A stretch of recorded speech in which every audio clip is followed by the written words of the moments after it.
চলুন আজ একটা গল্প শোনা যাক। ছোট্ট একটা প্রতিজ্ঞার গল্প, যা বন্ধুত্ব আর মনের জোরের এক অসাধারণ উদাহরণ হয়ে আছে।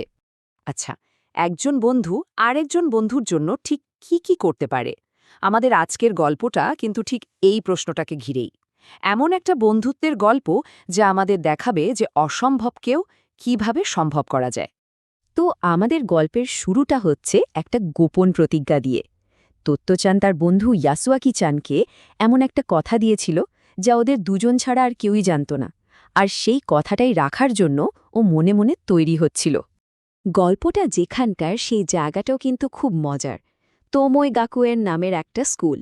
ভাবা যায় এমন একটা স্কুল যেখানে প্রত্যেকটা বাচ্চার নিজের একটা করে গাছ ছিল, আর সেই গাছটা ছিল ওদের একেবারে ব্যক্তিগত সম্পত্তি, ওদের নিজেদের একটা ছোট্ট দুনিয়া। আর বন্ধুর সেই ছোট্ট দুনিয়ায় যদি কেউ ঢুকতে চাইত, তাহলে তাকে খুব মিষ্টি করে এই প্রশ্নটা করতে হতো। কি দারুণ একটা নিয়ম, তাই না? কিন্তু সবার তো আর সবকিছু থাকে না। ইয়াসুয়াকি চান নামে একটি বাচ্চার পোলিও ছিল। সে গাছে চড়তে পারত না, তাই ওর নিজের কোনো গাছও ছিল না। আর এখান থেকেই কিন্তু আমাদের গল্পের আসল চ্যালেঞ্জটা শুরু হয়। তো তত্ত্বচান ঠিক করে ফেলল ও ওর বন্ধুকে নিজের গাছে চড়তে সাহায্য করবে। বাড়িতে মাকে সত্যি কথা বলার সাহস পায়নি, কিন্তু ওর পোষা কুকুর রকিকে কিন্তু সবটা বলে বেরিয়েছিল। এটা ছিল ওদের দুজনের একটা ছোট্ট গোপন মিশন। কিন্তু প্ল্যানটা দারুণ হলেও কাজটা মোটেও সহজ ছিল না। খুব তাড়াতাড়ি ওরা একটা বড়সড় বাধার মুখে পড়ল।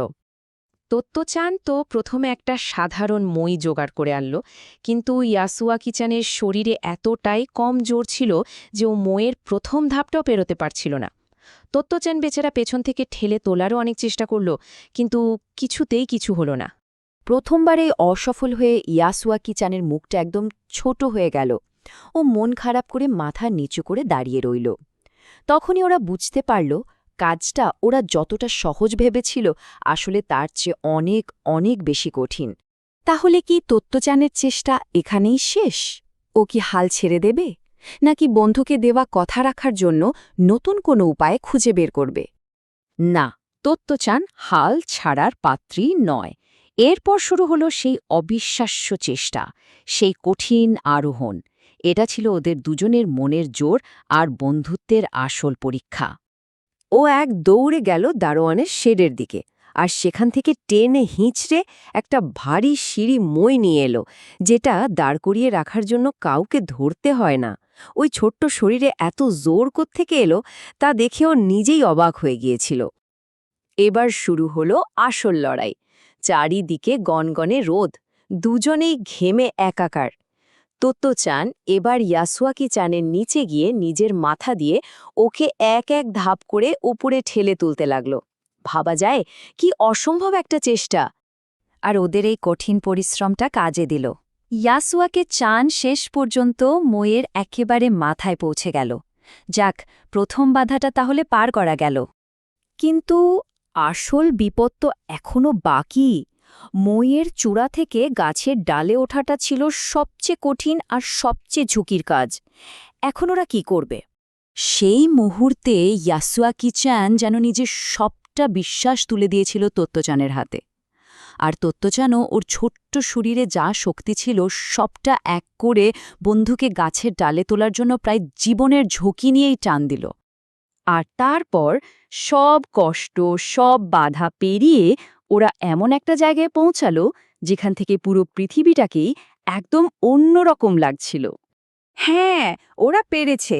গাছের ডালে পৌঁছে হাঁপাতে হাঁপাতে মুখের উপর থেকে ঘামে ভেজা চুল সরিয়ে তত্ত্বচান ওর বন্ধুকে স্বাগত জানালো। ওই একটা শব্দের মধ্যেই যেন সব আনন্দ, সব ভালোবাসা মিশেছিল। ইয়াসুয়াকি চানও গাছের গায়ে হেলান দিয়ে লাজুক মুখে হেসে স্কুলের সে চেনা প্রশ্নটাই করল। অবশেষে ও ওর বন্ধুর সেই ব্যক্তিগত জগতে পা রাখতে পেরেছে। সেদিনে প্রথমবার ইয়াসুয়াকি চান নিজের চোখে দেখল যে গাছের উপর থেকে দুনিয়াটা দেখতে ঠিক কেমন লাগে। ও শুধু হাসি মুখে বলেছিল, গাছে চড়াটা তাহলে এইরকম ব্যাপার। গাছের ডালে বসে ওরা অনেক গল্প করছিল। ইয়াসুয়াকি চান তত্ত্বচানকে টেলিভিশন নামে একটা আশ্চর্য বাক্সের কথা বলছিল, যেটা নাকি ওর আমেরিকান দিদির কাছে আছে।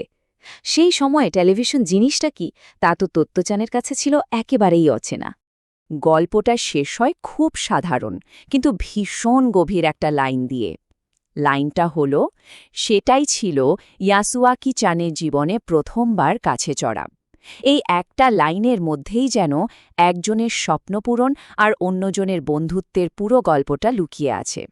এই গল্পটা শোনার পর মনে হয় না যে আমাদের সবার জীবনেই এমন কিছু ছোট ছোট কাজ থাকে যা হয়তো অন্যের জন্য বা আমাদের নিজেদের জন্য আসলে অনেক বড় একটা পদক্ষেপ ছিল? একটু ভেবে দেখা যেতে পারে।